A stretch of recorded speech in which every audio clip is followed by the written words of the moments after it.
never have too much slime.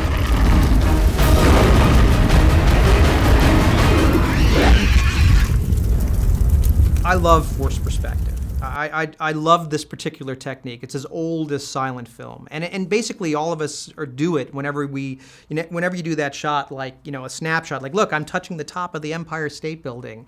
It's literally what it says is that through a single lens, and remember we have two eyes, but through one single lens, you can line up things to appear to be on the same plane. The first time we see forced perspective being used in Fear Force 5 is in the daytime beach attack, when it comes out of the water and starts attacking everybody during the day.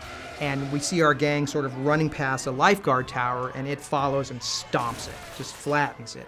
And ordinarily what you would do is you would shoot a plate of just our guys running, and then they would create a CGI Lifeguard Tower, and the whole rest of it will be built in the computer. But the cool thing about forced perspective is I was able to have Jesse Clarkson, our model maker, make a miniature Lifeguard Tower, bring it out to the set. We basically put a card table down with sand, which is the same sand that's actually there on the beach.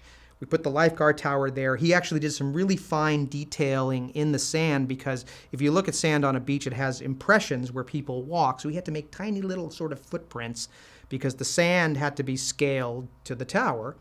And we lined that thing up, and we put our guys, 50 yards down the beach, and we had, our giant come in and step and squash that thing. And when you look at it through the lens, it's done.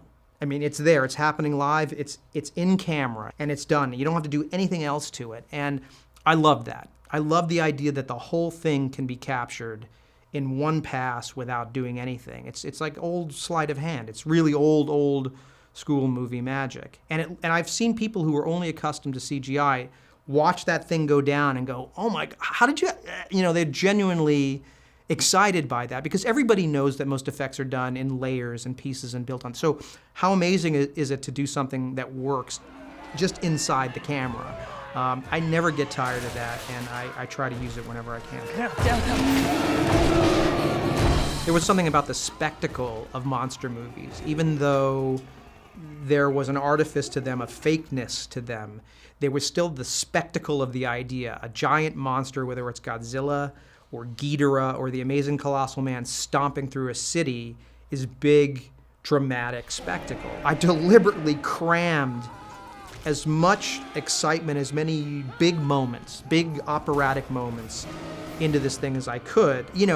I would rather get the shot with a toy sheriff's SUV on a monofilament line being pulled through the shot and have the monster chasing after it. I mean, there's still enough drama to be had from this very cheap and old school effect. And when you see some of these shots go by, I think the model that Jesse built is so good that sometimes, even though on the day it looked ridiculously like a model, in the cut, you can't tell what's a model and what is the actual sheriff's mobile. And, it's funny, in a way I want it to be more model-y.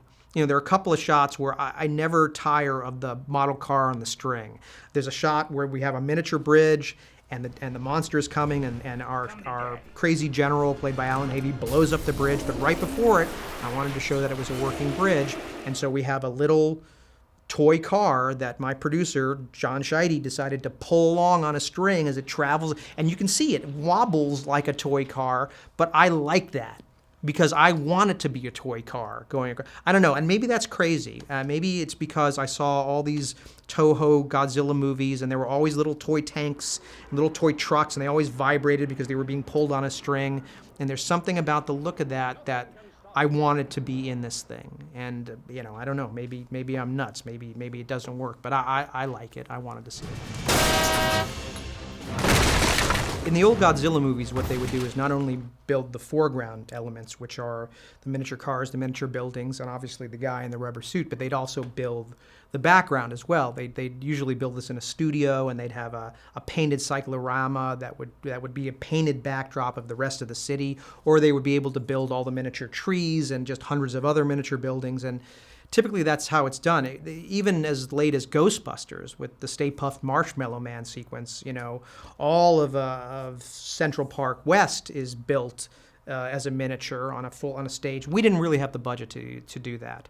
So what we decided to do was build what we could afford to build, which is the foreground components, the buildings, the cars, the little people, obviously the guy, and then shoot that against green screen because that was the only way to complete the shot.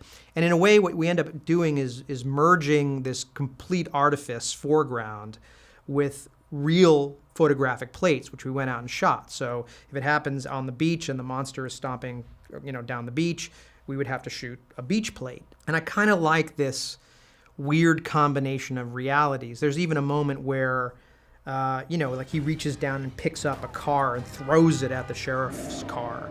And so it's a toy car, but it's on a real street against a real street plate.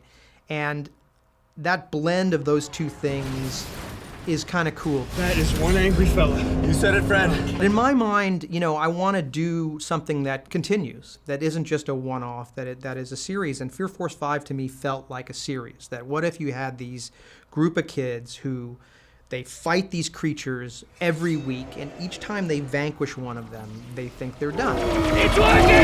It's working! And particularly this Mike character who just wants to get out of there and go on with his life. And it's the idea that you're saddled with this burden, that every week he's got his bag packed and he's getting out of there. And just as he's about to get out of town, the next creature arrives. But I think that there are so many monsters and so many monster movies that I saw as a kid that I could draw from. That would be interesting to have these personal stories of these kids' lives going on, and at the same time they're battling a new freaky, whacked out thing that comes out of the sea. And I'd love to see this thing continue.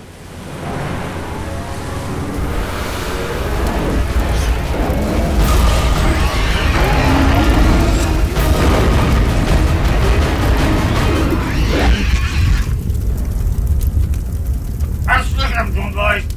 Get that goddamn zombie. I killed his daddy. Put his daddy in a box. Here's your papa.